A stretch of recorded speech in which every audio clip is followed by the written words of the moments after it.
आदरणीय मेरे प्रिय दोस्तों और भक्तों, डाकुओं द्वारा उपकार का बदला और ब्राह्मण का त्याग। दोस्तों, पिछला भाग 1 था और उसके ही कंटिन्यूएशन में यह भाग 2 है। तो दोस्तों, वही वृत्तांत आपको 2 भागों में दिया जा रहा है। जब डाकुओं ने भोजन बनाया, भोजन प्राप्त करके डाकू सरदार ने पंडित जी का धन्यवाद किया। डाकू सरदार अपने दल सहित आगे चले गए और पंडित जी अपने घर को लौट आए। इसके आगे क्या होता है मैं आपको बताता हूँ। कुछ महीनों के पश्चात एक बार वही पंडित जी उसी वन की तरफ घूमने जा रहे थे। अकस्मात वे ही दस्यु, वे ही डाकू फिर इन्हें मिल जाते हैं और पंडित जी को अपने सरदार के पास ले जाते हैं।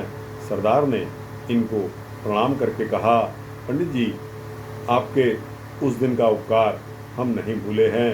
अब हम अपने प्रयत्न से यह बहुत सा माल अपने अनेक प्रदेशों से लूट कर लाए हैं। आप किसी भी एक संदूक को ले जाइए, उसमें जो भी निकलेगा वह आपका होगा। पंडित जी ने लोभ या कौतूहलवश एक संदूक पर हाथ रख दिया। उसे खोला गया तो उसमें हजारों रुपए और सोना था। सरदार ने पंडित जी को संदूक छिपाकर घर ले जाने के लिए कहा। अब धर्मभीरू तथा विद्वान पंडित जी के मन में धर्म का भय और पर द्रव्येषु लॉस्टवर्थ आदि शिक्षा संबंधी बातें आने लगी।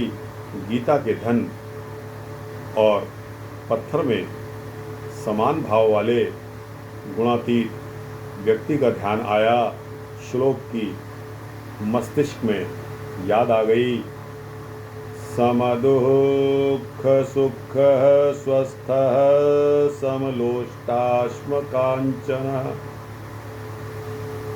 समदुःख सुख स्वस्थः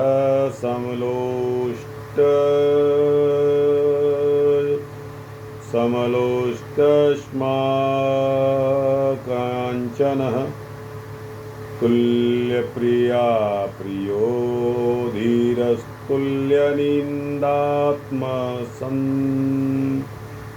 संसुतिः। यह गीता का 14वें अध्याय का श्लोक है। वे अपने मन में पंडित जी विचार करने लगे कि प्रथम तो धन है ही बुरी चीज़, फिर यह धन लूटा हुआ है। जिसका यह धन होगा उसका मन कितना दुखी हो रहा होगा।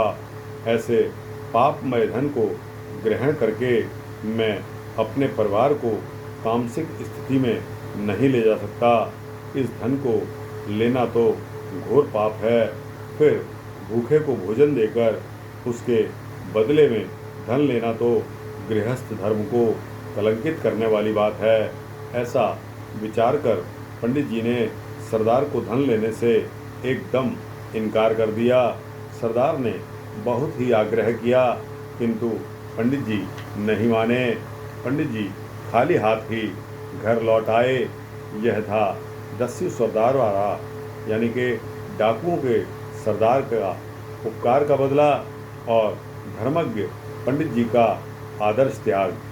दोस्तों, इस घटना को कई वर्ष बाद पंडित जी ने अपने स्वजातीय बंधुओं को सुनाया।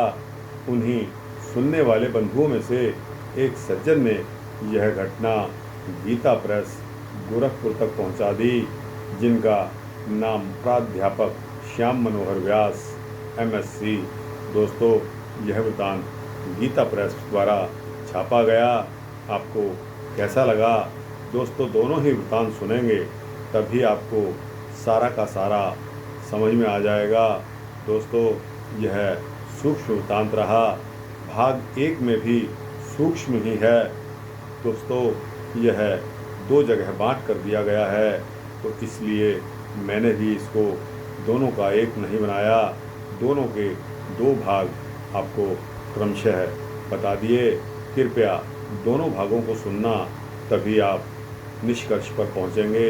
दोस्तों, वृत्तांत अच्छा लगे तो इसको लाइक और शेयर करके अपने जैसे भक्तों जिज्ञासुओं को पहुंचा देना।